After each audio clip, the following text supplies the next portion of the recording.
लो जी भाई लोग, अरशद नदीम साहब Olympic gold medalist. Commonwealth Games में उनका भी चंद चढ़ गया है। 25 करोड़ अवाम ना कोई तावीज़ गंडा करे, तुसी तावीज़ करा लो भाई। ये हम जिस चीज़ को देख रहे हैं उसका गोला छोटा है। Cricket, hockey, football. एक अरशद नदीम भाई थे जिनके ऊपर आसरा था 2024 में। भाई साहब गोल्ड मेडल जीता रिकॉर्ड ब्रेकिंग जेवलिन थ्रो करके, और 2 साल बाद 2026 में कॉमनवेल्थ गेम्स में अपना टाइटल डिफेंड करने में वो इंतहाई बुरे तरीके से नाकाम रहे हैं। सर वो टॉप 8 में फिनिश नहीं कर सके। जेवलिन थ्रोअर्स की जो रैंकिंग है कॉमनवेल्थ गेम्स के एंड के ऊपर, उसमें टॉप 8 में अरशद नदीम नहीं है।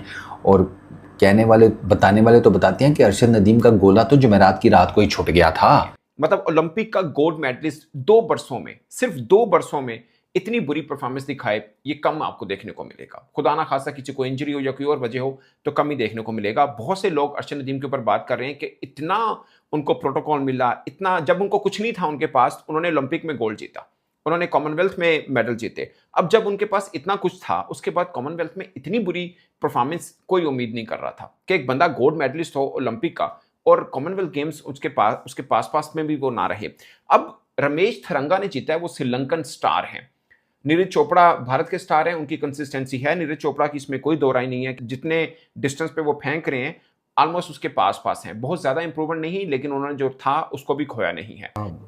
मतलब वो क्रिटिसाइज़ कर रहे हैं, कोई कह रहा है जी ये पाकिस्तानी एथलीट्स को जो है वो पैसा मिलता है तो ये भूल जाते हैं अपने आप को, ये अपने आप को संभाल नहीं सकते हैं। कोई कह रहा है कि आपने अपने आप से क्या कर लिया, ये कर लिया, वो कर लिया।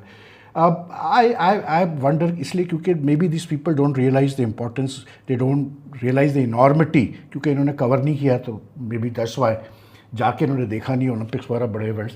लेकिन जो इनॉर्मिटी होती है एक ओलंपिक गोल्ड मेडल जीतने की, एक इंडिविजुअल की है कॉमनवेल्थ गेम्स जीतने की गोल्ड मेडल, वो बहुत होती है। अरशद ने ये दोनों चीज़ें की हुई है। ठीक है, ऑनेस्टली स्पीकिंग यार, आप इंडियन एथलीट्स की परफॉर्मेंस देखें, आई मीन यार, मतलब बॉक्सिंग में तो उड़ा के रख दिया उन्होंने भाई। कल मैंने सारे बॉक्सिंग के बाउट देखे जो मतलब सेमीफाइनल्स हुए ना, ठीक है।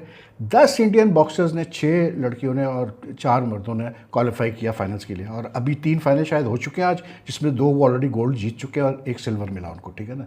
मतलब यार अमेजिंग। कॉमनवेल्थ गेम्स पर अरशद नदीम से किसी को भी तवक्को नहीं थी। जिन लोगों ने अरशद नदीम को तैयार किया था, अरशद नदीम की ट्रेनिंग करवाई थी, उनमें से किसी भी लोगों को ये तवक्को नहीं थी कि अरशद नदीम जो है कॉमनवेल्थ गेम्स में कोई अच्छी कारकर्दगी, अच्छी थ्रो कर सकेगा।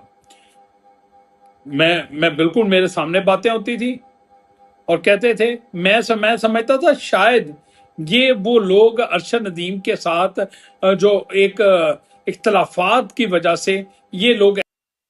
मिसाल के तौर पे अगर आप अरशद नदीम का लेते हैं तो 15-16 मीटर का फर्क पड़ता है, जो कि बहुत बड़ा गैप है। यहाँ पे तो पॉइंट्स का फर्क बहुत पड़ता है, ये तो इतना बड़ा गैप है।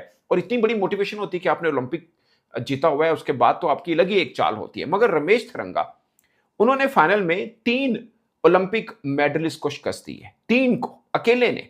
और जब जीता था अरशद नदीम ने, जब नीरज चोपड़ा ने भी पोडियम में आए थे, उस वक्त कोई रमेश तो कॉमनवेल्थ गेम 2026 के अंदर पाकिस्तानियों का खाता नहीं खुल रहा है। वो किसी तरफ से गोल्ड मेडल नहीं पा रहे हैं और उनका एकमात्र सहारा था कि अरशद नदीम जो है इस बार गोल्ड लेकर आएंगे और पाकिस्तानियों का थोड़ा सा नाम रोशन होगा, लेकिन ऐसा नहीं हुआ। अरशद नदीम बहुत बुरी तरीके से हारे और पूरे गेम में 9वें नंबर पर आए और इसके बाद में पाकिस्तानियों का माथा ठनक चुका है। अब पूरे पाकिस्तानी मिलकर अरशद नदीम के बारे में तमाम तरीके के बयानबाजियां करते हुए नजर आ रहे हैं और उनका कहना है कि ऐसा क्यों हुआ, ऐसा क्यों हो रहा है, हमारी गवर्नमेंट कर क्या रही है, हमारे जो ये एथलीट के ऑर्गेनाइजर हैं वो क्या कर रहे हैं, वो क्या बना बिगाड़ रहे हैं, कुछ समझ नहीं आ रहा है। और अब हमें गोल्ड कौन दिलाएगा, सबसे बड़ी समस्या उनको अब कौन गोल्ड दिलाने वाला है। कोई खिलाड़ी उनके पास ऐसा नहीं है जो इस गेम के अंदर इनको गोल्ड मेडल या सिल्वर मेडल ही दिला सके। सबके सब बाहर होते जा रहे हैं और धीरे धीरे इनका जो है कहानी खत्म होता हुआ नजर आ रहा है। तो अब इसके बाद में अब ये देख रहे हैं कि इंडिया के जो खिलाड़ी हैं वो लगातार गोल्ड पर गोल्ड ला रहे हैं, सिल्वर ला रहे हैं, ब्रॉन्ज ला रहे हैं और इनके खिलाड़ी लगातार बाहर होते नजर आ रहे हैं। अब ऐसे में इनकी समस्या जो है बनी हुई है और रोना गंधोना जो है अपना डाल रहे हैं और उम्मीद कर रहे हैं कि शायद कोई खिलाड़ी चल जाए और हमें कोई गोल्ड मेडल मिल जाए, क्योंकि अब तक इनका खाता भी नहीं खुल सका है इस गेम के अंदर। अब कुछ पत्रकार इनके का कहना है कि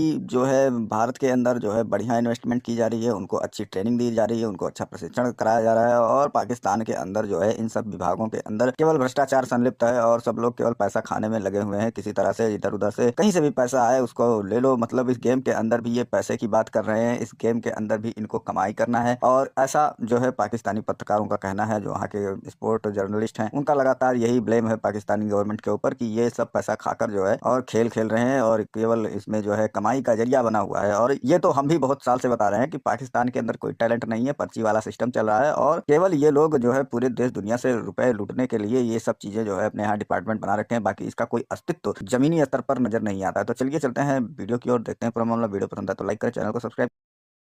मैं इस थंगा के नाम को जानता ही नहीं था, श्रीलंका में नहीं जानता था मैं, पाकिस्तान, इंडिया या बाकी या ये जो एथलेटिक वर्ल्ड है उनकी बात नहीं कर रहा, श्रीलंका में भी कोई लोग इतने नहीं जानते।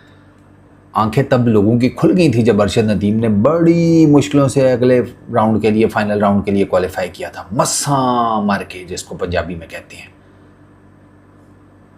किथे जाइए यार,